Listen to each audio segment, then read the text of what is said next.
주말이면 마트 야간 아르바이트를 하는 상훈 형제.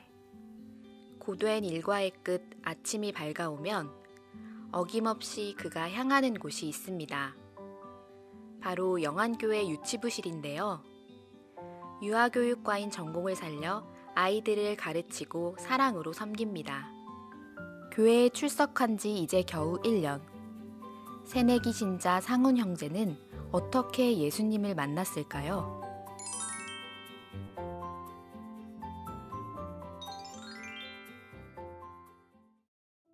공허함이 시작됐던 거는 18살 때부터 이미 공부에도 관심이 없었고 꿈도 성적 맞춰서 가자 느낌이었고 학교에서 활동이 있어서 열심히 참여했는데 의도가 있어서 참여한 것도 아니고 결과가 잘 되고 선생님께서 우수 학생이다, 잘한다 이렇게 말씀해 주셨는데 기분이 좋은 거는 진짜 잠시였고 결국 계속 찾아오는 거는 더 잘해야 된다는 압박감이랑 성취감이 식어갈 때 공허함이 더 길게 왔었고요. 불교를 갔었는데 스님이 그냥 인생은 고통이다, 네가 참아야 된다, 그게 수양이다, 그렇게 참아도 네가 해탈에 이르는 거는 태평양에서 나무 판자가 떠내려오는데 거북이가 거기 목구멍이 낄 확률이다 이렇게 하셔서 종교인지 태극권 수련하는 곳인지 몰라서 안 가게 되었고, 무교 시절에는 당연히 의지할 사람도 없고 사람은 그 공허함을 풀어주기 힘든 것 같고 그 사람이 나눠주는 사랑에는 한계가 있었던 것 같아요. 휴학을 하고 힘들어서 도저히 갈 곳도 없고 뭘 해야 될지 생각도 안 나고 하니까 무작정 찾아갔던 건데 마침 전도가 돼가지고 그 힘든 부분을 신앙으로 해결을 하는 계기가 되었어요. 우연이었을까요?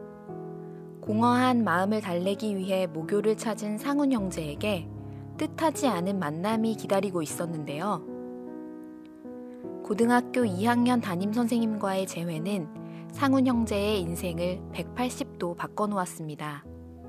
추석을 한 3일 앞두고 우리 변성원 학생이 인사차 찾아왔습니다. 지금 학교 생활은 어떠나 했을 때 경상대 윤리교육학과를 다니고 있다.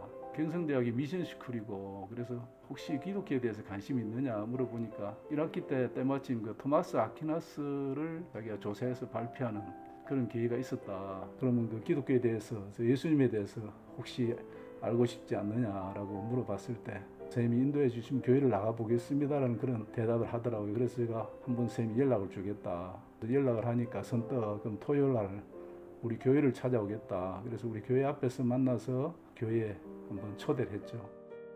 처음 교회 와서 말씀을 들었는데 예수님은 우리가 찾아가는 것이 아니라 문을 두드리신다. 우리가 마음의 문만 열면은 예수님께서는 들어오셔서 우리 삶 속에 살아 계시고 우리를 천국으로 인도해 주신다는 말씀에서 되게 인상이 깊었고, 그리고 그 새생명 축제 그 다음 주에는 이제 믿음이란 게 무엇인가에 대해 설교를 해주셨는데 목사님께서 녹뱀, 지팡이 말씀을 해주시면서 믿음이라는 것은 지식적으로 믿는 것도 있겠지만 일단은 그냥 믿어보는 것, 그렇다면 결과가 따라올 것이다. 이 부분에서 되게 와닿아가지고 이제 교회를 꾸준히 다녀야겠다라고 생각했었습니다. 처음에 나갈 때 갔다 오더만 너무 좋아하는 거예요. 다른 세상을 본 것 같다. 막 기쁘더라는 거예요. 너무 좋고. 그래서 저도 막 궁금한 거예요. 매주 갔다 오면서 저희인데 이제 있었던 일이나 얘기해 주는 거예요. 애가 막 파란색이었다면 따뜻한 핑크색으로 변해가는 그 말도 막 고와지고 잘 다닐 수 있을 것 같다면서, 또 혼자뿐이라서 외롭고 이런데 막 교회 가면 친목도 하는 사람들이 많다고 하니까 그게 막 너무 좋아서 최소한 외롭지 않겠구나. 그래서 몇 번 갔다 오더만 엄마도 한번 가보면 안 되겠냐고. 엄마는 교회도 알지도 못하고 믿음도 모르는데 이러니까 가면 믿음이 생기겠지 않겠냐고. 나도 그랬다면서. 아들이 다니는 곳이니까 좋다니까 진짜 마음 놓고 아들을 가게 놔둬도 되는 곳인지 그렇게 해서 오게 됐어요. 우울증과 강박증으로 삶의 희망을 잃었던 청년. 그런 아들을 바라보며 긴 세월 가슴 졸였던 어머니. 하나님의 사랑은 허기진 가슴을 채우고 잃었던 웃음을 회복시키는 놀라운 능력이었습니다. 교회를 오는 게 예수님을 믿게 됐다라고는 말할 수 없는 것 같아요. 교회는 놀러 올 수도 있는 거고 한번 침묵하면서 다닐 수도 있는 거라고 생각합니다. 그리고 예수님을 좀 믿게 된다는 게 그렇게 쉬운 일만은 또 아닌 것 같아요. 왜냐면은 되게 그냥 역사책에 나오는 사람이 갑자기 대뜸 신이다 이렇게 하면은 솔직히 유치원생이 들어도 안 믿을 것 같거든요.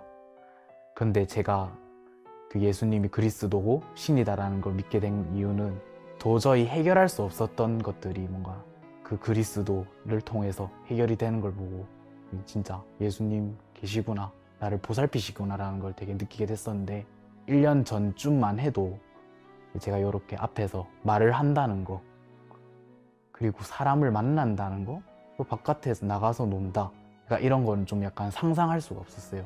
그때는 이제 병원을 다니면서 약 처방도 받고 좀 뭐 입원 권유도 받고 했었는데 그래 도저히 치료가 안 될 것 같다 했었는데 하나님, 예수님이 주는 사랑의 힘은 그것마저 치료하게 되는 것 같아가지고 그 사랑의 힘이 사람한테서는 절대 나올 수 없는 힘이라는 걸 되게 느꼈고, 처음 보는 사람들한테는 소설처럼 들릴 수도 있던 얘기인데 근데 그게 이제 몸이 바뀌면서 확실하게 진짜 나를 보살피시는구나, 나를 사랑하시는구나 라고 느끼게 됐고, 그때부터 이제 예수님, 그리스도 나에게 찾아오셨다라고 느꼈습니다. 마음이 많이 편안해졌어요. 얘기할 때 보면은 제 눈을 같이 마주치고 이제 뭐 교회 얘기도 하고, 얘기를 딱딱한 얘기나 뭐 이런 지식적인 얘기만 하다가 세상을 위한 따뜻한 얘기, 그 뭐 어린 애들을 이렇게 대하면서도 관심 있게 보고 와서 엄마인데 이런 증상이 있었는데 걔를 좀 관심 있게 봐줘야 되겠어, 뭐 이런 얘기라든가 세상을 다 향해서 좀 따뜻한 시선으로 많이 바뀌는 것 같아서 좋았습니다. 하나님을 만나 긴 어둠의 터널을 빠져나온 21살 청년의 고백. 현실은 아무것도 바뀐 것이 없지만 미래에 대한 두려움도, 한숨 섞인 일상도 이제는 옛 이야기가 되었다고 합니다. 이 청년이 누리는 하나님의 평안과 기쁨의 삶 속으로 여러분을 초대합니다. 지금 처음 오시는 분들, 전도하신 분들이 뭐가 있어서 전도하는 게 아닙니다. 이미 저희는 구원받았거든요. 그러면 그냥 살면 되지 왜 전도를 하느냐, 이렇게도 생각할 수가 있어요. 근데 우리가 왜 전도를 하느냐, 그 구원받음이 너무 감사하고 그리고 그것을 나눠주고 싶기 때문에 전도하는 겁니다. 그 나눔을 피하지 마시고 다 받아주셨으면 좋겠고, 그리고 이 자리에 오시게 된 거는 분명히 하나님의 뜻이 있는 거기 때문에 하나님의 뜻을 받아들이고 정착하셨으면 좋겠습니다.